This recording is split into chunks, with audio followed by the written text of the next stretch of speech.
Hi friends, welcome back to channel. ఇవాళ నేను మీకోసం క్రీమరీ ఐస్ క్రీమ్ తీసుకొచ్చానండి. ఇది వచ్చేసి లెమన్ పై ఫ్లేవరు. ఇందులో న్యాచురల్ కలర్ వాడారు, ఆర్టిఫిషియల్ ఫ్లేవర్స్ కానీ కలర్స్ కానీ ఏం వాడలేదండి. ఇది వచ్చేసి మీకు 80 రూపీస్కి వస్తుంది. దీని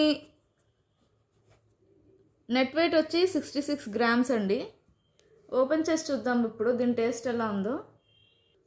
సో చూసారు కదండి, ఇలా ఉంది. ఇప్పుడు నేను టేస్ట్ చూసి చెప్తాను ఎలా ఉందో. చూద్దాం ఐస్ క్రీమ్.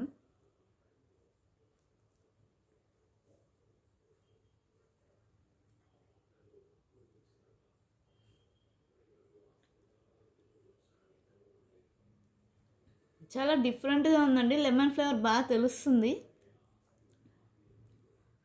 అండ్ చాలా క్రీమీగా ఉంది. చల్లగా చాలా బాగుందండి. ఎండాకాలం చాలా బాగుంటుంది, పిల్లలకు చాలా బాగా నచ్చుతుందండి. తప్పకుండా కొనిపెట్టండి. If you like my video please like, share and subscribe. Bye.